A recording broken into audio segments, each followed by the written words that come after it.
አልተመለሰልኝም፣ ግን እንዲመለስልኝ ገድል ምን ማለት ነው ለአንተ? መጽሐፍ ቅዱሳዊ ነው ወይስ ኢ መጽሐፍ ቅዱሳዊ ነው?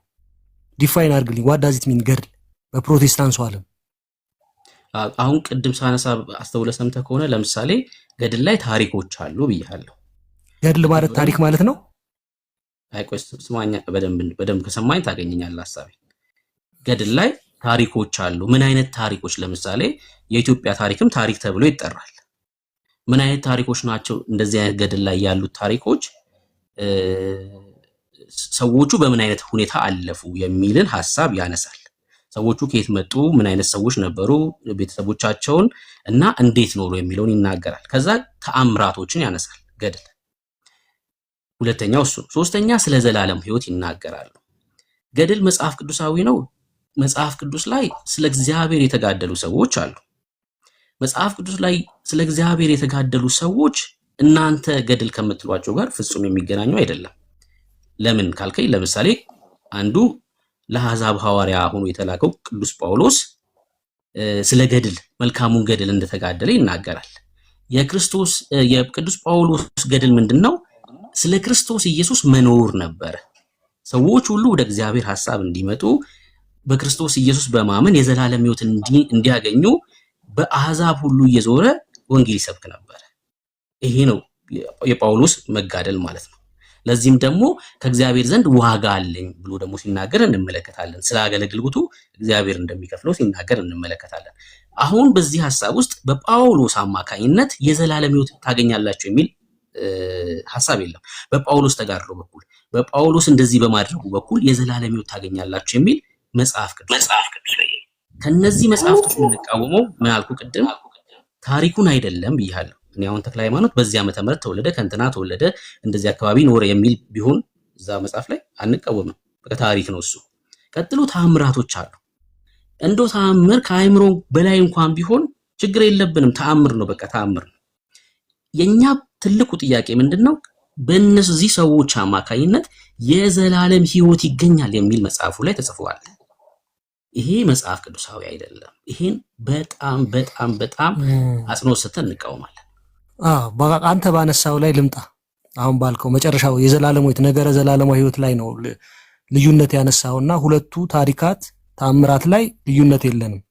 አንተ ባነሳው ጥቅስ ላይ ግን ልጠይቅህ። አሁን በቅዱሳን ውስጥ በቅዱሳን ሕይወት ውስጥ ዘላለማዊ ሕይወት በተጋዳዮቹ ቅድም ባነሳቸው ጻድቁ አቡነ ገብረ መንፈስ ቅዱስ በረከታቸው ይደርብን ባነሳው በኩል ነው ልዩነታቸው ላልከን፣ ዘላለማዊ ሕይወት የለም ላልከው አሁን ያነሳው የሐዋርያት ሥራ ምዕራፍ 18 ብለህ የጠቀስከው በቅዱስ ጳውሎስ በአንተ በኩል ምንድነው ያለው? አንተ ራስህ ባነሳው ማለት ነው። እስቲ አንዴት ደግምልናል።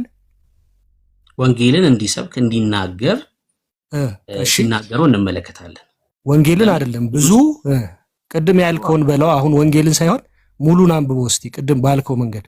እሺ ሐሳቡን የነገርኩህ ያው ነው፣ ተመሳሳይ ነው ባነብልን። አይ ኖ አይ ቅድም ባልከው መንገድ ቅድም ባልከው ቫይቭ በለው እስቲ። በአንተ በኩል ብዙ ምን አለኝ?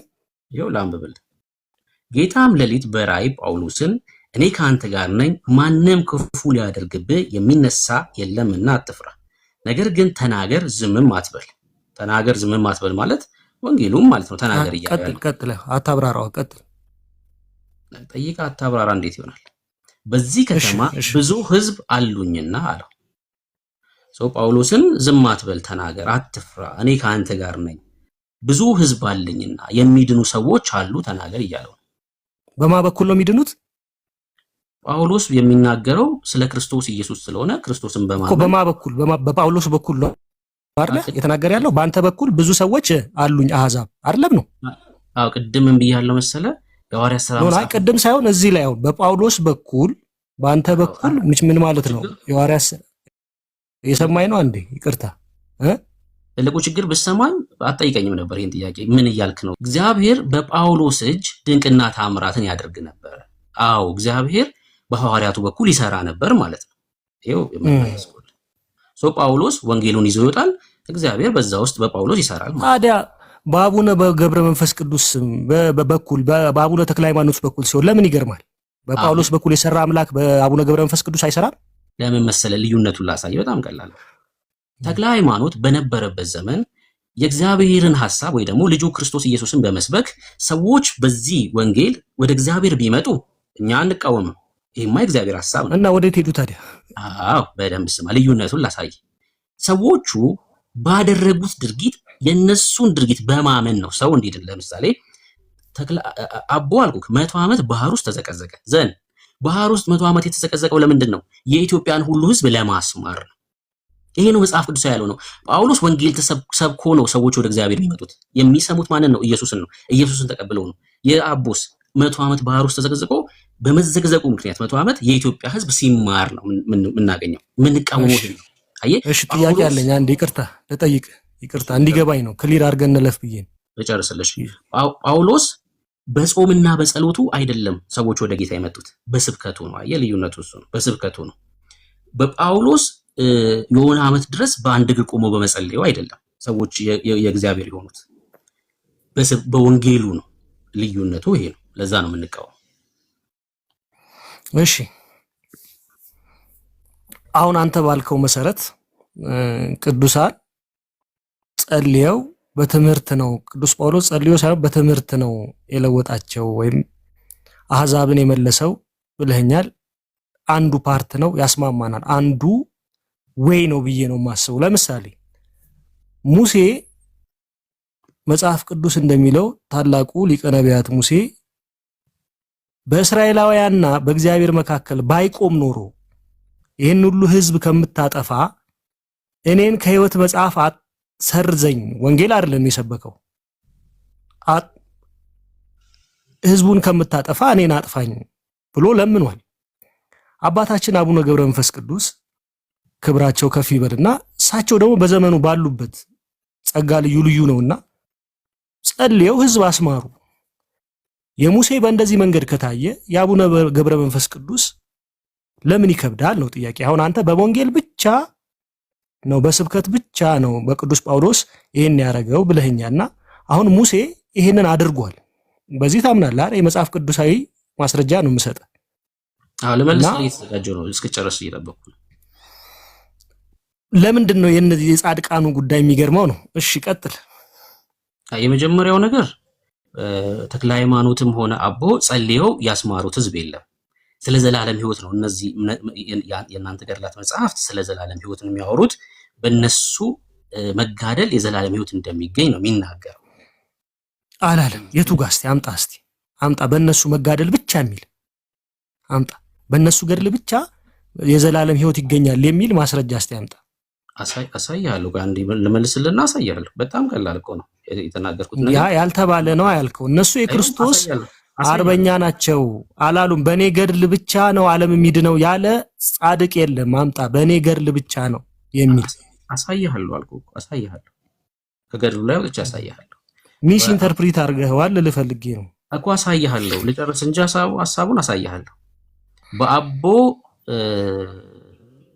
የአቦን ገድል በማመኑ ብቻ ከሲኦል እኮ ነው የሚወጡት። የአቦን ገድል በማመኑ በመሳሙ ብቻ ማለት ነው። ምን አይነት ሰው ለመሰለ፣ ለዛውም ጠንቋይ ሰውዬ ነው። ጠንቋይ ሰውዬ፣ መተተኛ ሰውዬ የአቦን ገድል በመሳሙና ዝክሩን አደርጋለሁ በማለቱ ከሲኦል ወጥቷል። ይሄን አሳይሃለሁ። ስለ ሙሴ የተናገርከው ግን ዋና ነገር ስለሆነ እሱን ተናግሬ ይለፍ። ስለ ሙሴ የተናገርከው በዘጸአት መጽሐፍ ምዕራፍ 32 ላይ የሚገኝ ታሪክ ነው። የእስራኤል ሕዝብ ሙሴ ወደ ተራራው በወጣበት ሰዓት ለራሳቸው ሙሴ ሲዘገይ አምላክ አበጁ። ጥጃ ምስል ሰርተው አቆሙና ሲያመልኩ እንመለከታለን። ከዛ እግዚአብሔር በዛ ህዝብ ላይ ተቆጣ። ሙሴ ስለዛ ህዝብ ሳይሆን እግዚአብሔር ስለገባው ኪዳን ሲለምን እንመለከታለን። የእግዚአብሔር ፕሮግራም በዛ ህዝብ ስለሚሆን ማለት ነው። በደንብ ስማኝ። እግዚአብሔር የገባው ኪዳን አለ ከአብርሃም ጋር። አብርሃምን ጠርቶታል። ከዛስ የተናገረው ቃል አለ። እግዚአብሔር ቃልህን አስብ ይለዋል። የገባውን ኪዳን አስብ፣ ስለ ኪዳን ይለዋል ሙሴ ማለት ነው። ኦፍ ኮርስ አው ለምን በዛ በኩል ስለሆነ መሲሁ የሚመጣው ግን በጣም በሚገርም ሁኔታ እናንተ ኦርቶዶክሶች ያው መጽሐፍ ቅዱስ ስታነቡ የሆነች ፓርት ድረስ ነው እንጂ የምታነቡት አትጨርሱትም። እዛው ዘጸአት መጽሐፍ ምዕራፍ 32 ላይ ምን ይላል መሰለ? የጥጃን ምስል አቁመው የሰገዱት በሰይፍ ነው ያለቁት። 3000 የሚያህሉት ማለት ነው። ከእግዚአብሔር ቁጣ የተረፉት ያልሰገዱት ንጹሖቹ ናቸው። ስለ ንጹሖቹ ብልህ እኮ ነው። አሁን ስለ ኪዳኑ ሲናገር ምን አለ ሙሴ? የገባውን ቃል አስብ ይላል እንጂ ስለበደሉት አይደለም። ስለነዛ ስለ ኃጢአተኞቹ ለጥጃ ምስል ስለሰገዱት አይደለም። እነሱማ 3000 የሚያህል ሰው እዛው ዘጸአት 32 ከቁጥር 24 ጀምሮ አንብሮ ተጽፎ ያለ ነው ምነግርህ 3000 ያህል ሰዎች ለጣዖት የሰገዱት ላቆሙት ድምጽ እያስተጋባብኝ ማለት ነው። እነዛ 3000 የሚያሉ ሰዎች ምን ሆኗል ማለት ነው? ሞተዋል ማለት ነው። አሁን የጠየከኝን ማስረጃ ፍቃደኛ ከሆንክ ላሳይክ።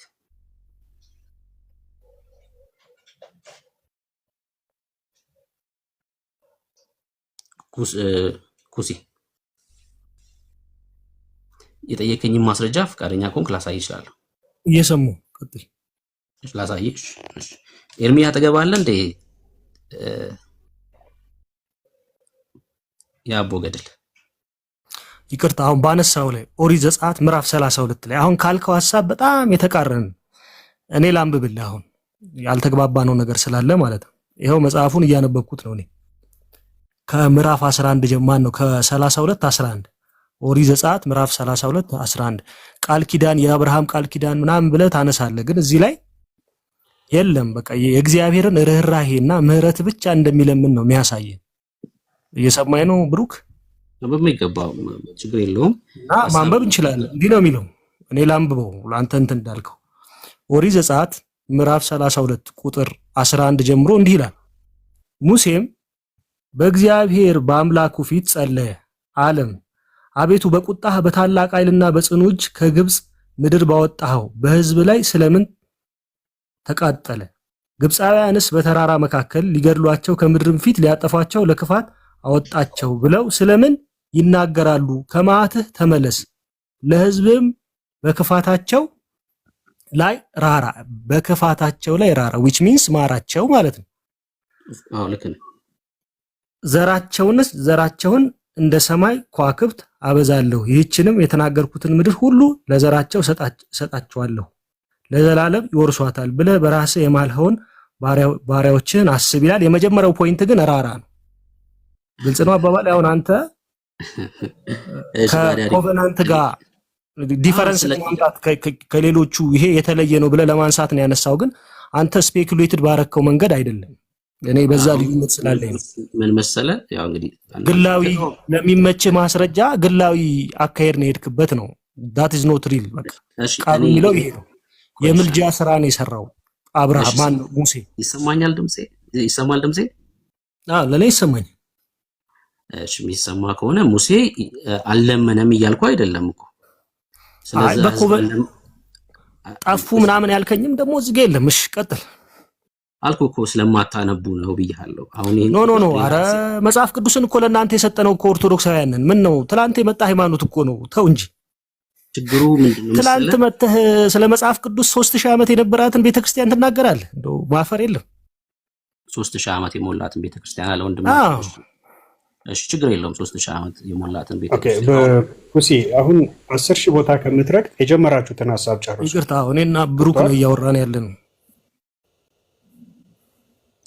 አይ በቃ የጀመራችሁትን ሐሳብ አሁን እኛ የሰጠናችሁ ምናምን አይደለም። አሁን በቃ እያወራህ ነው አይደል? አብርሃምን አንስታል ሊጨርስልህ፣ ከዛ ትቀጥላላችሁ በጨዋነት ስሜታዊ ሳትሆን ማለት ነው። ብሩኬ ይቀጥሉ።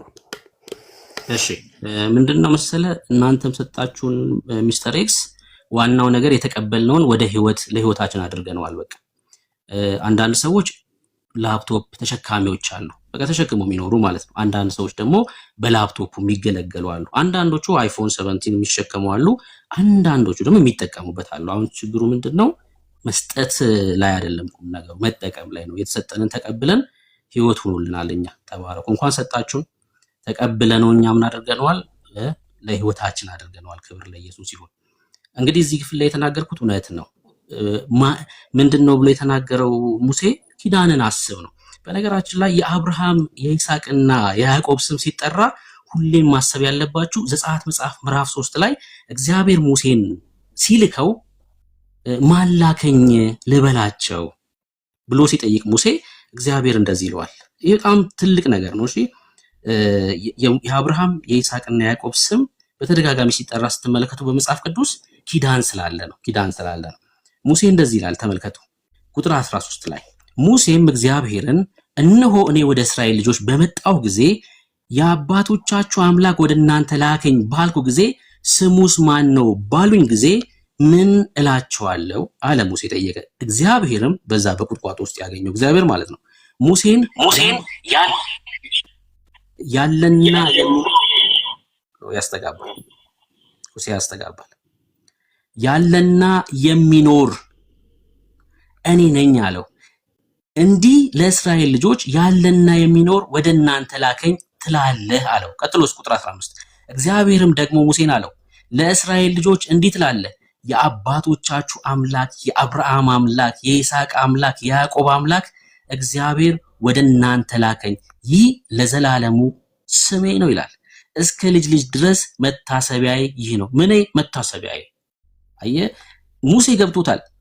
አብርሃም ያዕቆብንና ይስሐቅን ሲጠራ እግዚአብሔር የነገረው ነገር አለ። መታሰቢያዬ ነው ይላል።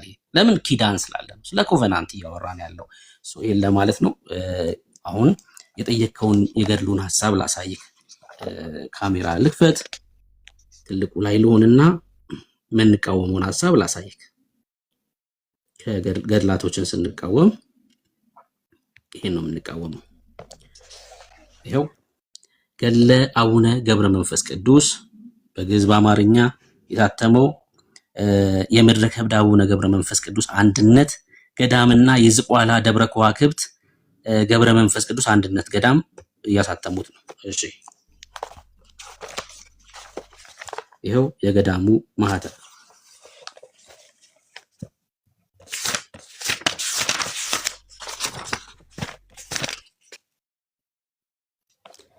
እሺ ይሄው ሁለተኛ ተአምር ይላል። ገጽ ከፈለክ 215 ሁለተኛ ተአምር ከቁጥር 1 ጀምሮ ላንብብልክ። ሐሰትን ዝሙትን የሚያበዛ የሚያስጠነቁል ብዙ ስራ የሚያደርግ አንድ ኃጢአተኛ መነኩሴ ነበር። ይህ ሰውዬ ሐሰት ዝሙት የሚያበዛ የሚያስጠነቁል ሰው ነው። እሺ ከዕለታት በአንድ ቀን ንዑድ ክቡር የሚሆን የአባታችሁ ገብረ መንፈስ ቅዱስ የገድሉ መጽሐፍ ወዳለበት መጋቢት 5 ቀን ሄደ። ከዚያም ለሰው ልጆች የምህረት ቃል ኪዳን እንደተሰጠው የሚናገረው የቃል ኪዳን መጽሐፍ ሲነበብ ሰምቶ ያም ኃጢአተኛ መነኩሴ በልቡ እኔ መታሰቢያውን ዝክሩን አድርጋለሁ በጸሎቱም እማጸናለሁ ብሎ አሰበ። እሺ የአባታቸውንም የገድሉን መጽሐፍ ስሞ ከዚያ ወጥቶ ወደ ሀገሩ ሄደ። ይሄ ሰውዬ ዝሙትን የሚያበዛ የሚያስጠነቁል ሰውዬ ነው። ጠንቋይ ጋር መሄድ ብዙ ስራ የሚያደርግ ነው ደግሞ ሰውዬው ራሱ ማለት ነው። ከዛስ ሲሄድ በመንገድ ሽፍቶች አግኝተው መላልሰው ደበደቡት፣ ልብሱንም ገፈፉት፣ በደምም ተነክሮ ወደ ቤቱ ገባ። በዚያች ሌሊት በእግዚአብሔር ፍቃድ ሞተ። እሺ የጨለማ መላእክት መጥተው ያችን ነፍስ ወሰዷት፣ በእግዚአብሔርም በዙፋኑ ዙሪያ አደረሷት። እግዚአብሔርም ይህችን ነፍስ ወደ ሲኦል ውሰዷት አለ። የእግዚአብሔር ፍርድ ወደ ሲኦል ትግባ ነው። እሺ ከስራዋ ክፋት የተነሳ በዚህ ልትቀመጥ አይገባትም፣ ጽኑ ስቃይ ወዳለበት ወደ ሲኦል ጣሏት አላቸው። ያን ጊዜ የጨለማ መላእክት ያችን ነፍስ ይዘዋት ሄዱ። አባታቸው ገብረ መንፈስ ቅዱስም ይህን ነገር በልቡ አውቆ ከብርሃን ቤቱ ተነስቶ በእግዚአብሔር ዙፋን ፊት ሰገደ። ጌታ ሆይ ቃል ለምን ይታበላል? ለምን ትዋሻለህ? ማለት ነው። ሰማይና ምድር በቃል ኪዳን ጸንተው ይኖራሉ። አቤቱ ጌታ ሆይ የሰጠኸኝን ቃል ኪዳን አትርሳ አለው። እሺ ጌታችንም መልሶ ወዳጄ ገብረ መንፈስ ቅዱስ ምን ዋሸው አለው። አባታቸውም ክፉዎች አጋንንት ወደ ሲኦል የወሰዷት ያ ሰው በጸሎቴ በአማላጅነቴ ያመነ ሰው ነው አለው። መታሰቢያውን አደርጋለሁ ብሏል፣ ሞቱም በበዓሌ ቀን ነው አለው። ጌታችንም የዚያ ሰው ኃጢአቱ ስለበዛ ዝም አለ። አባታቸውም በጌታ ዙፋን ፊት ወድቆ አቤቱ ጌታ ሆይ ይህን ሰው ማረው፣ ምህረቱን ካልፈቀድክ ግን እኔንም ከዚያ ሰው ጋር ጨምረኝ አለው። አብ ሆይ በባህሪ ልጅ በወልድ በባህሪ ሕይወት በመንፈስ ቅዱስ እማጸናሃለሁ። ወልድ ሆይ በባህሪ አባት በአብ በባህሪ ሕይወትህ በመንፈስ ቅዱስ እማጸናለሁ። መንፈስ ቅዱስ ሆይ በአብ በወልድ እማጸናለሁ። ያን ጊዜ እግዚአብሔር ቅዱስ ሚካኤልን አዘዘው፣ ወደ ሲኦል ሳይጥሏት ፈጥነህ አምጣት አለው። እሺ የመላእክት አለቃ ቅዱስ ሚካኤልም ሄዶ ከእሳት ባህር ዳርቻ አገኛት፣ መልሶ በእግዚአብሔር ፊት አቀረባት። እግዚአብሔርም ያችን ነፍስ ለወዳጄ ለገብረ መንፈስ ቅዱስ ምን አደረግሽለት አላት። ያችም ነፍስ የገድሉን መጽሐፍ በሰማው ጊዜ ደስ አለኝ፣ በልቤ ተስካሩን መታሰቢያውን አደርጋለሁ ብዬ አሰብኩ። በፍቅሩ ልቤ ነደደ፣ ገድሉን ስሜ ተማጸንኩበት። ከዚያ ወጥቼ ሲሄድ በዚያሽ ቀን ሽፍቶች አግኝተው ደብድበው ገደሉኝ። ይኸው ወደ አንተ መጣው አለችው። እግዚአብሔርም ያችን ነፍስ እርሱን በመውደድ ልብሽ ከተቃጠለ በቃል ኪዳኑ ካመንሽ እኔም ኃጢአትሽን ይቅር ብዬሻለሁ፣ በደልሽንም አጥፍቼልሻለሁ አላት። ይህን ብሎ የምዕመናን አንድነት ወዳለበት ውሰዷት አላቸው። ፈጥነውም ወሰዷት። አባታቸውም ተደሰተ፣ ፊቱም በራ። የአባታቸው የገብረ መንፈስ ቅዱስ ጸሎትና በረከቱ በእነርሱ በልጆቹ በኦርቶዶክሳውያን ላይ ይሁን ይላል ቃሉ። እንደዛ ይላል። ምንድን ነው የምንቃወመው? ይሄን ነው የምንቃወመው። ይሄ ምን አይነት ሰው ነው ከሲኦል ወደ ገነት እንዲገባ የተደረገው? ምን አይነት ሰው ነው? ሐሰትን፣ ዝሙትን የሚያበዛ የሚያስጠነቁል ብዙ ስራ የሚያደርግ አንድ ኃጢአተኛ መነኩሴ ነበር። መነኩሴ ነው የሰውዬ፣ ስራ ያደርጋል፣ የጠንቋይ ቤት ይሄዳል። ከዛ ሐሰትና ዝሙትን የሚያበዛ ሰው ነው። ይህን ሰው አቦ ለምኖት ከሲኦል ሲያተርፈውና ወደ ገነት ሲገባ እንመለከታለን። ይህን ነው የምንቃወመው። ይህን ከየትኛው የእግዚአብሔር ቃል ጋር ታስማማለህ ወይስ ከኔ ጋር ይሄ ትክክል አይደለም ብለህ ትቃወማለህ? አልቀውም እንዳንተ። መልካም። ያ ማለት መጽሐፍ ቅዱሳዊ ሐሳብ አለው ማለት ነው። እውነት ነው፣ እውነት ነው። እሺ እስኪ ጥቅስ ስጠንና እኛም ካንተ ጋር እንተባበር። የጻድቅ ሰው ጸሎት ድልን ታደርጋለች ይላል አንደኛ። ምን ላይ ነው? ሁለተኛ መጽሐፍ ቅዱስ ላይ አለ። ሁለተኛውን እነግርሃለሁ። አዳምጠኛ መጀመሪያ እንተ እንዳዳመጥኩ ልስማ። እሺ ቀጥልና ጥቅስ ጠይቃለሁ። እግዚአብሔር ባወቀ እሱ በወደደ የሟቹን ሞት አልወድም ይላልና አንደኛ የእግዚአብሔር ምሕረት ቱ ዘ ፖይንት እንዲህ ነው ብለን በቃ በዚህ ጋር ልክ እንደ ምድራዊ ሕግ እንደተማርነው የአካዳሚሽያን አይነት እይታ አይተን እንዲህ ነው ብለን ማስቀመጥ አንችልም። ለምን? እሱ የባህሪ አምላክ ቅዱስ ስለሆነ በፍጡር አእምሮ አሰራሩ አይመዘን። በገለጠልን መጠን ግን በመጽሐፍ ቅዱስና በቅዱሳን በገለጸልን መጠን በዛ ልንረዳው እንችላለን። በዚህ ትንሽ አእምሮአችን ግን ደግሞ አሰራሩ የተለየ ነው። ለምሳሌ ፈያታዊ ዘየማንን እንመልከት፣ ወይም ደግሞ በቀኝ የተሰቀለው ሰው ጥጦስ የሚባለው ሰው ማለት ነው። እሱን ስንመለከት ልክ በእድሜው ወንበዴ ነው የነበረው፣ ግን በጸለያት ትንሽ ጸሎት በመንግስት በመጣ ጊዜ ባለው ጊዜ ቀድሞ በመንግስቱ እንዲገኝ አደረገው። ይሄ እግዚአብሔር ስራ ነው። በሰውኛ አእምሮ የምንመረምረው ከሆነ በምድራዊ ፍትህ ከሰማይ በስጋዊ አይን ወይም በስጋዊ የፍትህ ሚዛን የምንመዝነው ከሆነ እንስታለን። የእግዚአብሔር ግን ጸጋው ኃይሉ ክብር ይግባውና እንደማይመረመር ቸርነቱም እንደማይደረስበት እጅግ ጥልቅ ስለሆነ ይላል እኮ አይደል? በቃ ዘማውም ይሁን ማንም ይሁን የእግዚአብሔር ምሕረት ካገኘችው ይድናል። ይሄን ፖይንት የሚያሳየን ለዛ ነው። ሌላው የነገር አብርሃምን አንተን የሚቀበሉትን ይቀበላሉ። ሶስት ሐሳብ ስላነሳክ አታቋርጠኝ። ገብቶሃል አባባል? አንተን አላቋረጥኩም። የሰማኝ ነው። አላቋረጥኩም። አንተን ያላቋረጥከኝ እያነበብኩ ስለነበር ነው። ሐሳቡን አንብቤ ካልጨረስኩኝ ልታገኘው ስለማልችል ጨርስ ነው እኮ እኔ ያናገርኩ አይደል? ስትጨርስ አይደለም ዝም ያልኩኝ። ለምትናገራቸው ነገሮች በማስረጃ አሁን እዚህ ውስጥ ሰው እየሰማን አይደለ? ማስረጃ እየሰጠህ አሁን ቱ ዘ ፖይንት ስትመጣ አንተ ራሱ ያመጣው አንተ አሁን መጽሐፍ ቅዱሳዊንን ብቻ የምትሉ ፕሮቴስታንቲዝም ማስረጃ ብለህ የምታመጣው የሚገርምም ለትችት ሲሆን የማታምንበትን መጽሐፍ ቅዱስ ነው የምታመጣው። አሁን እኔ ማለት ነው። የሰማይን ማስረጃ ሳመጣ ግድ ከመጽሐፍ ቅዱስ ብለህ ልትገድበኝ አይገባም። ለምን? አንተ ከመጽሐፍ ቅዱስ ወጥተህ ማስረጃ ስላመጣ ዳትሲ እኔ ማስረጃ አይደለም ያመጣው፣ ጥያቄ ነው ያነሳው። ማስረጃ እኮ ነው ያመጣው ነው። እናንተ ኦርቶዶክሳውያን ያቦ የዘላለም ሕይወት እሺ፣ ቀጥል። አንዴ ስማኝ። እኔ ማስረጃ ማመጣውማ የሆነ ትምህርት ብናገር ለተናገርኩት ትምህርት ነው ማስረጃ ማመጣው። እኔ እዚህ የዘላለም ትምህርት አንድ ያመጣው ለምን አመጣው? እሱን ይኸውልህ ለማምነው ማስረጃ አንድ ሰው ማስረጃ የሚባለው ለሚያምነው ነገር ነው ማስረጃ የሚያመጣው። እኔ እዚህ መጽሐፍ ላይ ጥያቄ አለኝ ነው እያልኩ ያሉት። ይሄ በጣም ግልጽ ነው። ይሄ መጽሐፋችሁ የእናንተ ነው። እዚህ መጽሐፍ ላይ የተጻፈው ነገር እንደ እግዚአብሔር ቃል ትክክል ስላልሆነ ጥያቄ አለኝ ነው እያልኩ ያሉት እንጂ ማስረጃ አይደለም። አንተ ደግሞ ይሄ መጽሐፍ እንደ እግዚአብሔር ቃል ነው ስትለኝ አንተ ማስረጃ ሰጠኛለህ ማለት ነው። እግዚአብሔር ቃል ላይ ጥቅስ ሰጠኛለህ። የቀደሙን ጥቅስ ልስጥ ስማኝ። እሺ አሁን አታቋርጠኝ። እሺ ነገር ጥቅስ ላይ እናውራ። የያዕቆብ መልእክት ምዕራፍ 5 ከቁጥር 16 እንዲህ ይላል። አዳምጠኝ፣ አታቋርጠኝ። አላቋረጥኩም። እንዲህ ይላል። ላምበው። እርስ በርሳችሁ በኃጢአታችሁ ተናዘዙ። እርስ በርሳችሁ የያዕቆብ መልእክት ምዕራፍ 5 ቁጥር 16 እርስ በርሳችሁ በኃጢአታችሁ ተናዘዙ ትፈወሱም ዘንድ እያንዳንዱ ስለሌላው ይጸልይ። ትፈወሱ ዘንድ እያንዳንዱ ስለሌላው ይጸልይ።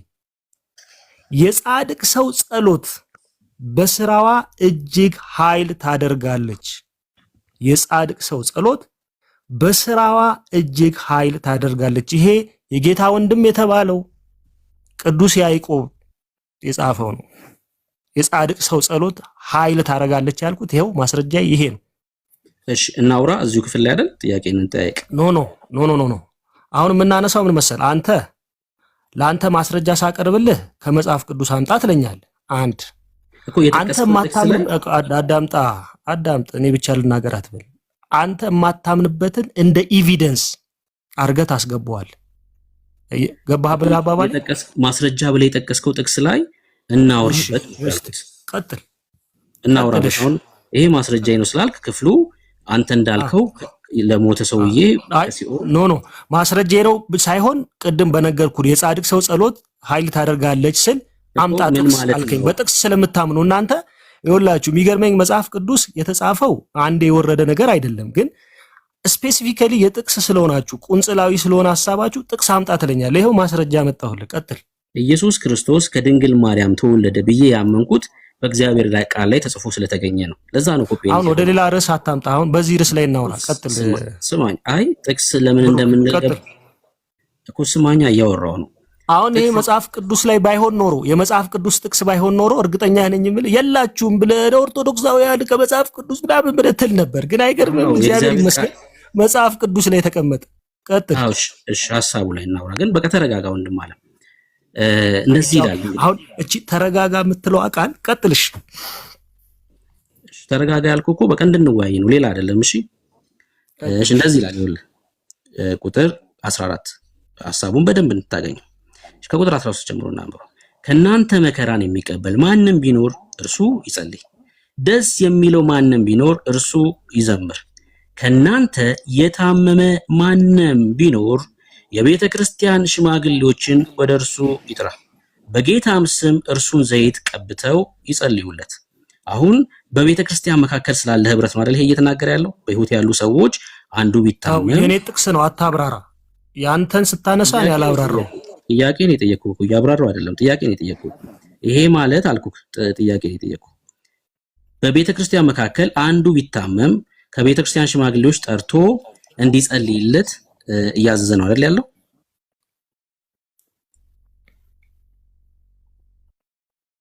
የሰማው ነው። ቀጥል። ጥያቄ ነው የጠየቅኩህ እኮ።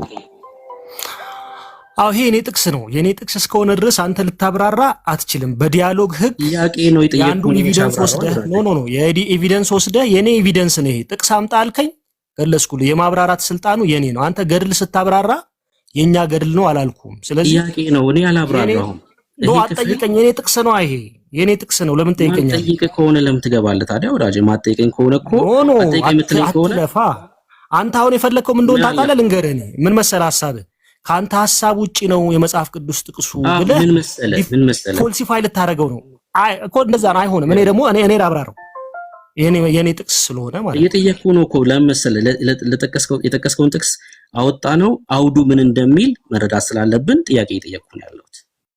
ገብቷል? አሁን አንድ ቃል አለ መጽሐፍ ቅዱስ ላይ አዞ የሚል ቃል አለ። አዞ የሚለው ቃል ብቻውን ሲሆን ለምሳሌ ባህር ውስጥ ልትገባ ትችላለህ በሐሳብህ። ግን ቃሉ አውድ ውስጥ ሲገባ ትእዛዝ የሚል ቃል ትእዛዝ የሚል መልእክት ይይዛል። አየህ አዞ እኮ ነው የሚለው ቃሉ ትእዛዝን የሚያመለክት ይሆናል። አሁን እዚህ ቁጥር 16 ላይ የጻድቅ ሰው ጸሎት ምን የሚለው ምን ለማለት ፈልጎ ነው የሚለው ምን እንረዳው በምንድን ነው? ቃሉን አውድ ውስጥ በማስገባት ነው። ለዛ ነው ከቁጥር 14 ጀምሮ እንድናነበውና እንድንጠያየቅ የፈለኩት። አሁን እዚህ ጋር ምን ብዬ ጠየቅኩህ? ከእናንተ የታመመ ማንም ቢኖር የቤተ ክርስቲያን ሽማግሌዎችን ወደ እርሱ ይጥራ፣ በጌታም ስም እርሱን ዘይት ቀብተው ይጸልዩለት ይላል። ይሄ ማለት በቤተ ክርስቲያን ውስጥ አንድ ሰው ቢታመም ሽማግሌዎችን ጠርቶ በጌታ ስም እንዲጸልዩለት እያዘዘ ነው አይደለ? ኩሴ ቀጥል። እየጠየቅኩ ነው እኮ እየሰማኸኝ ነው፣ ግን ጥያቄ መልስልኝ።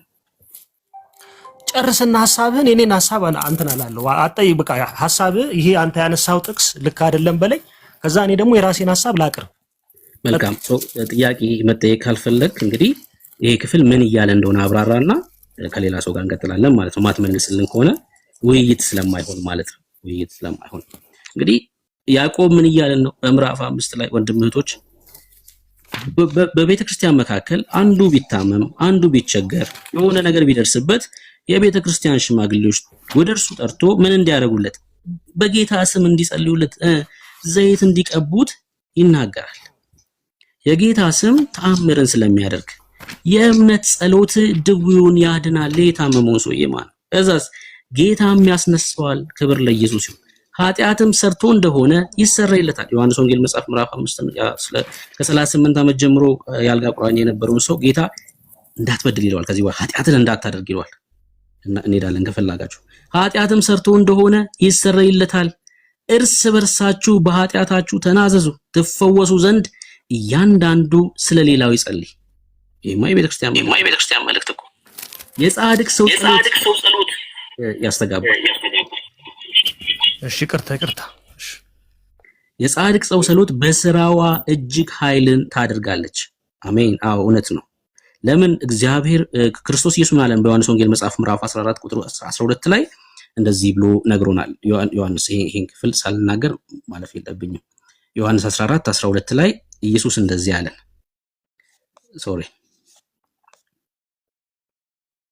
እውነት እላችኋለሁ በእኔ የሚያምን እኔ የማደርገውን ስራ እርሱ ደግሞ ያደርጋል፣ ከዚህም የሚበልጥ ያደርጋል። በእኔ የሚያምን ያለው ለተወሰኑ ሰዎች አይደለም፣ በክርስቶስ በልጁ የሚያምን ይህ ስልጣን ነው ያደርጋልና እኔ ወደ አብ ሄዳለሁ፣ አብም ስለ ወልድ እንዲከብር በስሜ የምትለምኑትን ሁሉ አደርገዋለሁ። የሚያደርገው እግዚአብሔር ነው፣ የሚያደርገው ክርስቶስ ኢየሱስ ነው። በስሜ የምትለምኑትን ሁሉ ልጆች ስለሆነን ማለት ነው፣ ስልጣን ስላለን። ኢየሱስ የሚለው ስም ለኛ ለልጆቹ የሚሰራ ስለሆነ እኛ እኮ የአብይ ልጆች፣ የትራምፕ ልጆች፣ የሚስተር ኤክስ ልጆች አይደለንም፣ የእግዚአብሔር ልጆች ነን። ባለስልጣን ይሄ ስም የተሰጠን ኢየሱስ የሚለው ከስም ሁሉ በላይ የሆኑ ስም የተሰጠን እና ይሰራል። ኢየሱስ ያደርገዋል። በኢየሱስ ስም ፈውስ ይሆናል። ከዛስ ማናቸውን ነገር በስሜ ብትለምኑ እኔ አደርገዋለሁ። የሚያደርግ አምላክ አለ። ለዛ ነው ያዕቆብ መልእክት ላይ ምን እያለን ያለው ወንድማችን ያዕቆብ በምዕራፍ 5 ላይ ቁጥር 16 እርስ በርሳችሁ በኃጢአታችሁ ተናዘዙ ትፈወሱ ዘንድ እያንዳንዱ ስለሌላው ይጸልይ። የጻድቅ ሰው ጸሎት በስራዋ እጅግ ኃይልን ታደርጋለች። ከዛስ ኤልያስ እንደኛ ሰው ነበረ። አያችሁ የጻድቅ ሰው ጸሎት ማለት ምን ማለት ነው? ይኸው ኤልያስ ዝናብም እንዳይዘንብ አጥብቆ ጸለየ፣ በምድርም ላይ 3 ዓመት ከ6 ወር አልዘነበም። ይኸው የጻድቅ ሰው ጸሎት ማለት ይሄ ነው እንጂ ከሲኦል ሚስተር ኤክስ ኃጢአት ሲያደርግ የነበረን ጠንቋይ የነበረን ሰውዬ ከሲኦል ታወጣለህ የሚል የጻድቅ ሰው ጸሎት ነው የሚለው። አሁን የኔን ጥቅስ እኮ ነው የምታብራራው። አንዴ የኔን ጥቅስ እንደፈለክ እያብራራው ነው። የኔ ማስረጃ ነው። አልመልስም ያለ ሰው ዝም ብሎ ነው አልመልስም ያለ ሰው ላብራራው እኮ ነው። በቃ መጽሐፍ ቅዱስ ቅድምም ብያለሁ መሰል የኔን ጥቅስ ፎልሲፋይ ከማድረግ በፊት እኔ አብራርቼው ከዛ አልስማማም ነው በውይይት። ይሄ ነውር ነው፣ በጣም ነውር ነው። በነገራችን ላይ ሰው ሲጠየቅ አልመልስም ካለ አያውቅም ማለት ነው። እማያውቀው እንዴት ነው የሚያብራራው? አያውቅም እኮ ይሰው እኮ አላውቅም አልመልስልህም ማለት ሰው እንዴት ማያውቀውን ነገር ያብራራል? እንዴት ያብራራል? መማር ነው ያለበት። አያውቅም ያልከኝ እኮ አንተ ነህ እኮ ላብራራ መሰለ አልመልስም። አያውቅም ያልከኝ አልመልስም አላልኩም። ችግር የለውም።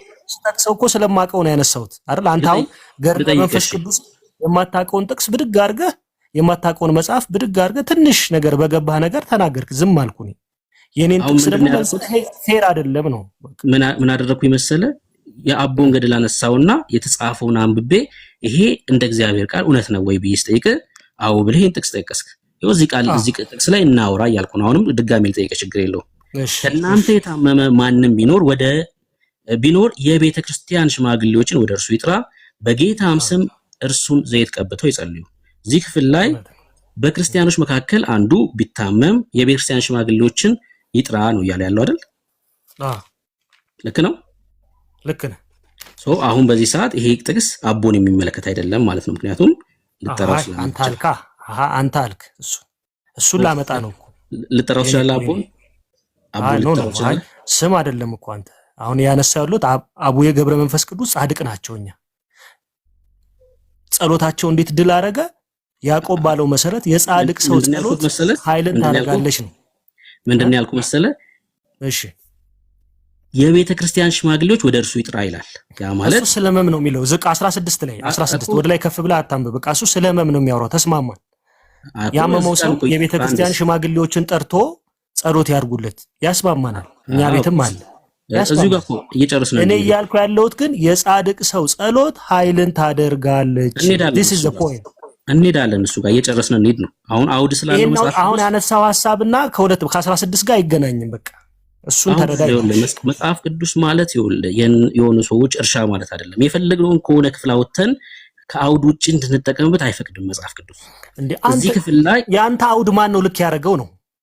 እስቲ ያንተን አውድ ማን ነው ልክ ያደረገው? አውድ ማለት ትርጓሜ ማለት አይደለም።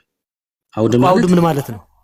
አውድ ማለት ያ ሐሳብ እዛው ቃል ውስጥ ገብቶ ሲተረጎም ማለት ነው። እሺ የኔ ትርጓሜማ የሆነን ክፍል ለምሳሌ አንተ ቁጥር 16ን ብቻ ወስደ ለራስህ አገልግሎት ስታውለው እሱ የእግዚአብሔር ቃል ምንም ግልጽ ነው። አላብራራሁትም እኮ የጻድቅ ሰው ጸሎት ኃይልን ታደርጋለች። እኔ አላብራራሁትም። እንጠያየቅና ከዛ 16 ላይ እንሂድ። የቤተ ክርስቲያን ሽማግሌዎችን ወደ እርሱ ይጥራ ሲል አቦን አይመለከትም አይደል? ይሄ ክፍል የእነማን ነው የሚመለከተው? የእናንተ ቤት ፓስተሩ ነው የሚመለከተው? ማን ነው የሚመለከተው? ንገረኝ። በህይወት ያለን ሰው አሁን በአገልግሎት ላይ ያለ ሰው ለምሳሌ ፓስተር ጉቱ የቱ ጋር አላለም ያዕቆብ ኬታ መጣው አንተ በህይወት ያለ ጻድ እንዲህ አይደል? እሺም ብቻ ንገረኝ። ልብ በሉ እዚህ ያላችሁ በህይወት ያለ ሰው ብቻ የሚል አሳየኝ። ይሁን ተረጋግቼ ነው እያወራሁት። የጻድቅ ሰው ጸሎት አለ እንጂ በህይወት ያለ ጻድቅ አላለም። ኬታ መጣ አንተ? እሺ ይሁን አሳየኝ እኮ ስማኝ። ከናንተ የታመመ ማንም ቢኖር ሲል ይሄ የታመመው ሰው በህይወት ያለ ሰውዬ ነው አይደል? እውነት ነው። የቤተ ክርስቲያን ሽማግሌዎች ወደ እርሱ ይጥራ ይላል። ይጥራ ማለት ምን ማለት ነው? ስሙን ይጥራ ነው ወይስ ናና ጸልይልኝ እያለው ነው ያለው? በአካል መጥቶ እንዲጸልይለት ነው ወይስ የሰውየውን ስም ይጥራ ነው? ስለ ምድራዊ ህመም አላነሳውም። የጻድቅ ሰው ጸሎት ኃይልን ታደርጋለች። ወደዛና ስለ ሽማግሌዎች አልጠየቅኩም። ዳዝ ኖት አወር ታይትል አይደለም፣ ርዕሳችን አይደለም። እያወራ ያለው ስለ ሽማግሌዎች አይደለም። የጻድቅ ሰው ጸሎት ኃይልን ታደርጋለች። ዛት ዘ ፖይንት። አዎ እሺ ሽማግሌዎች ጋር ትግባ። ለአንተ እንዲመችህ አታርግ። አሁንም እየረገርኩ ያለሁት እሱ ነው።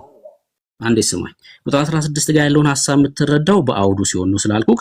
አሁን እዚህ ቁጥር 14 ላይ አቦን አይመለከትም ወይስ ይመለከታል? እኔ እያነሳ ያለሁት ቁጥር 16 ነው። አንተ ለምን ትጠይቀኛለህ? 14 አላወራንም። ዳትስ ኖት ማይ ታይትል አይደለም ነው። ታይትላችን አይደለም። ስለ ጻድቅ ሰው ጸሎት ነው የምናወራው። እሺ አንዴ ስማኝ። ቴዲ ብዙ ጊዜ እንደዚህ ይላል፣ የመናፍቃን ባህሪ ጥቅስ ቆርጦ ማንበብ ነው ይላል ብዙ ጊዜ ማለት ነው። መጽሐፍ ቅዱስ አውድ ውስጥ ካልገባ በስተቀር ሐሳቡን ማግኘት አንችልም። እዚህ ጋር የጻድቅ ሰው ጸሎት የተባሉት እነማን ናቸው? ይሄው እነዚሁ የቤተ ክርስቲያን ሽማግሌ የተባሉት ጥራና ጸልይ በጌታ ስም የተባሉት ናቸው። ስለነዚህ ያወራል። ኤልያስ አለ በህይወት? ይሄን መልስልኝ። አንተ ካመጣኸው ኤልያስ አለ በህይወት? ኤልያስ ይሄን ያደረገው በህይወት በነበረበት ሰዓት ነው። አየህ ኤልያስን ታሪክ ያዕቆብ ለምን ጠቀሰው? የለም እኮ ንጽጽሩ ምን መሰለ? የለም በህይወት ለምን ጠቀሰው? አንዴ ስማ። ኤልያስ በነበረበት ሰዓት ልክ እንደዚህ አድርጓል። ምን ዝናብ እንዳይዘንብ አቁሟል። የጻድቅ ሰው ጸሎት ልክ እንደዚህ ተአምር ያደርጋል ነው መልእክቱ፣ ሐሳቡ ማለት ነው። በጣም ግልጽ እኮ ነው። ምን እያለን ያለው? የጻድቅ ሰው ጸሎት ልክ ኤልያስ ዝናብን እንዳቆመው አሁንም የታመመ ከእናንተ መካከል ቢኖር በኢየሱስ ስም ስለሆነ ዘይት ቀብቶ ቢጸልይለት ይፈወሳል፣ ይድናል። መልእክቱ እኮ ያዕቆብ የነገረን አይልም በኢየሱስ ስም አትጨምር አይልም አይደል? በቃ አታነቡም እኮ ይሄ በጌታም ስም ሲል በማርያም ስም እያለ ነው። አሁን እኮ ከርዕሴ እያወጣኸኝ ነው። የጻድቅ ሰው ጸሎት በሚለው ላይ አትመጣም። አየህ ለዛ ያቺን ቦታ ስለምትፈራት ርዕስ እየፈጠርክ ቱ ዘ ፖይንት ፋር እየሆንክ ነው የምትሄደው። ስትራቴጂ ግልጽ ነው። ቴክኒክ የምትያዝበት ጥቅስ ላይ ስትመጣ ትሸሻለህ፣ ወደ ላይ ትወጣለህ። አውዱም ቢሆን እስካሁን ቢሆን የተለየ ነጥብ አልነገርከኝም። ከመጽሐፍ ቅዱስ ላይ ከሲኦል በሆነ በሚስተር ኤክስ ጸሎት ከሲኦል የወጣ አንድ ሰው አሳየኝ። እሱን ካሳየኝ በቂ ስለሚሆን ከሲኦል በሚስተር ኤክስ ጸሎት የወጣ ሰው ካለ አሳየኝ።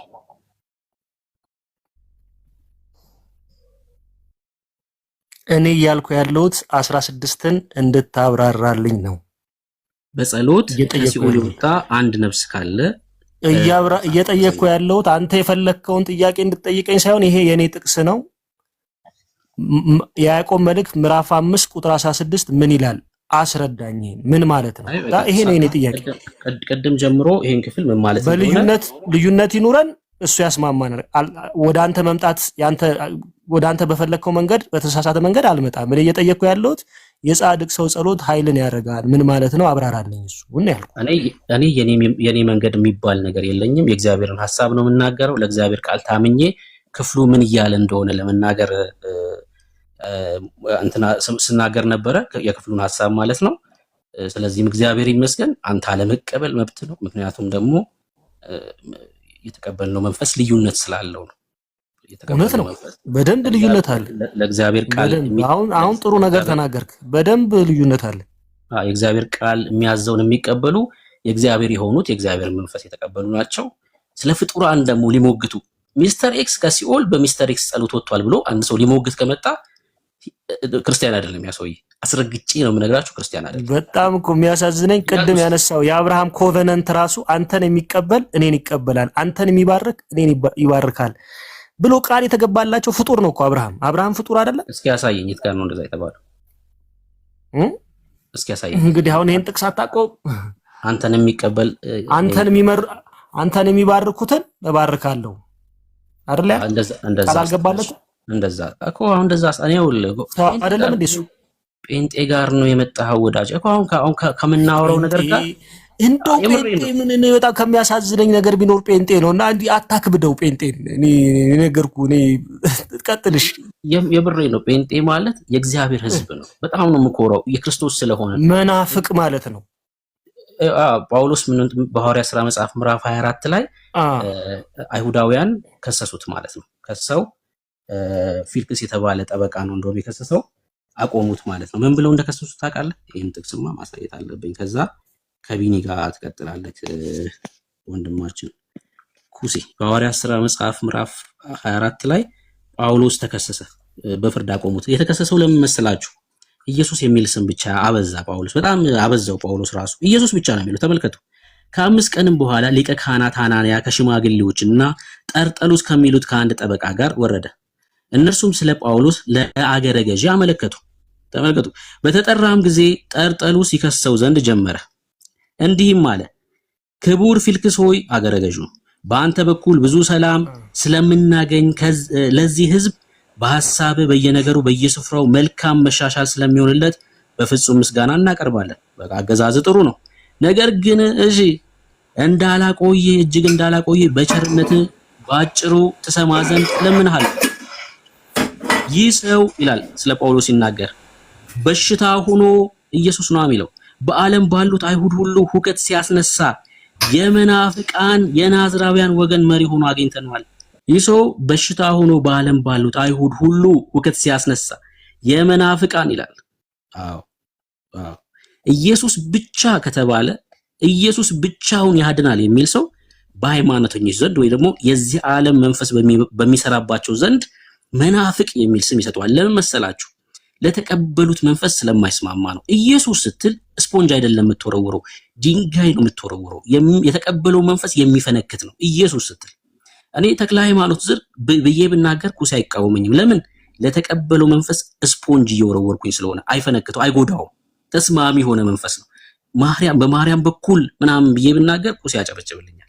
በኢየሱስ ብቻ ስል ግን ዓለም ትቃወማለች፣ ፊቷን ታዞራለች። ምክንያቱስ ይሄ ስም በቃ በዚህ ስም ፊት መቆም የሚችል ማንም ስለሌለ የዚህ ዓለም የትኛው አሰራር በዚህ ስም ፊት ስለማይቆም ይቃወማል። አንተ መጥቶ መናፍቅ ይላል። አዎ ስለ ክርስቶስ ኢየሱስ ለዚህ ዓለም ላልሆን የተለየው ነኝ። በቃ ክርስቶስ የሚመጣውን ክርስቶስ የምናፍቅ ማለት ነውና የመጀመሪያ አይደለንም። መናፍቅ ስንባል በዚህ ዓለም በሆኑ ሰዎች የመጀመሪያዎች አይደለም። ለአሕዛብ ሐዋርያ ሆኖ የተላከው ጳውሎስም በዚሁ ስም ተከሷል።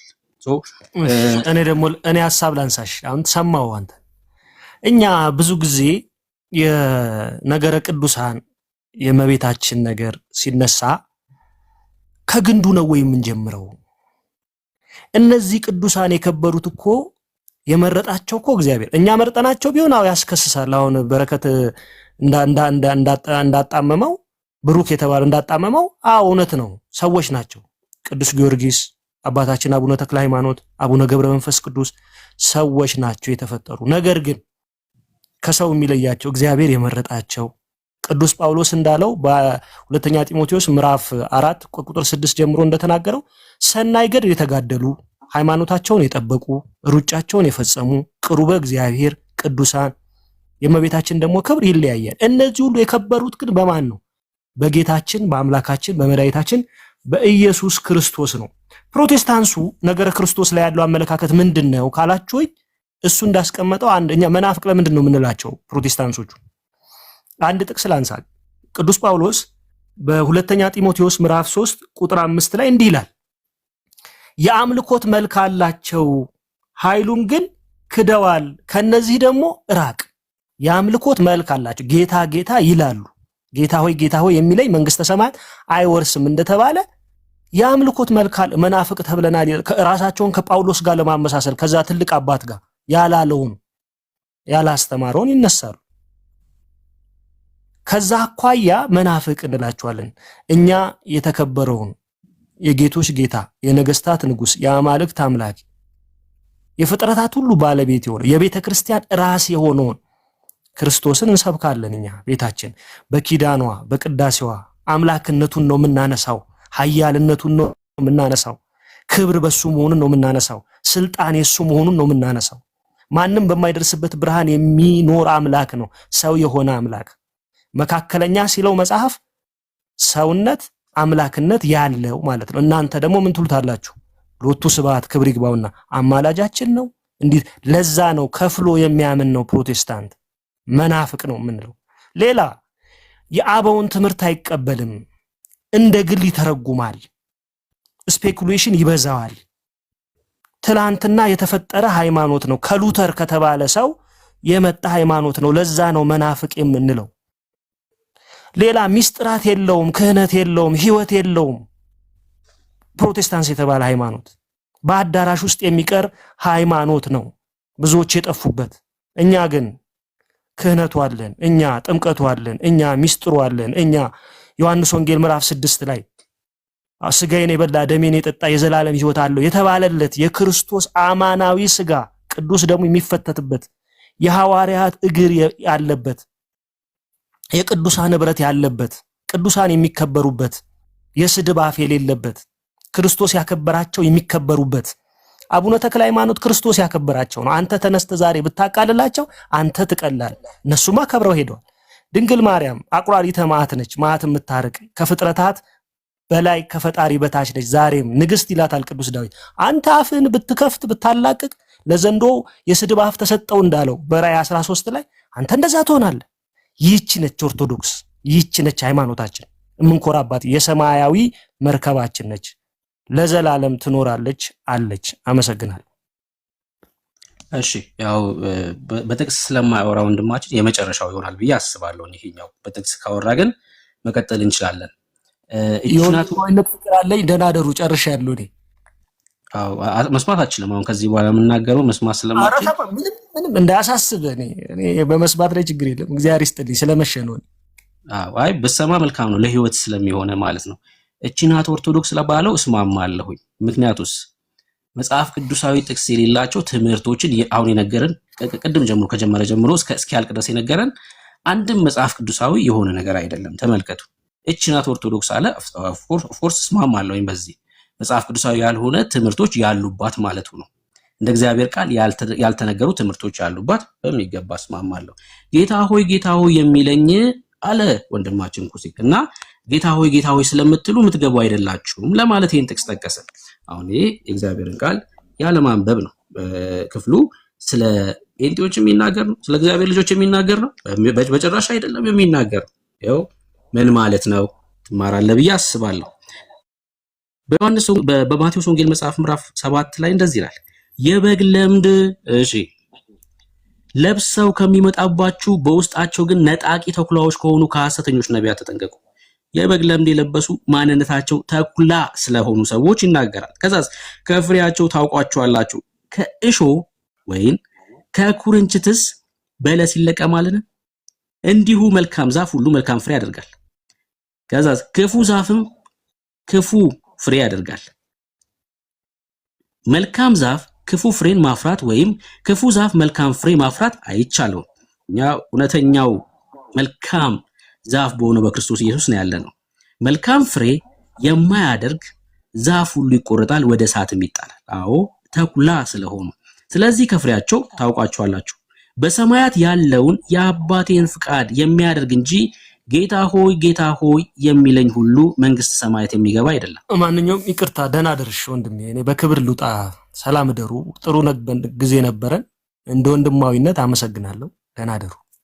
እሺ ሰላም ደር። ጌታ እግዚአብሔር ወደ መዳን ያምጣክ፣ የልብህን አይኖች ያብራል፣ እውነቱን እንድትረዳ። እንግዲህ ከእግዚአብሔር መንግስት እንድትጎድል አንፈልግም። ጌታ ይርዳ። በጸሎት እናስባለን።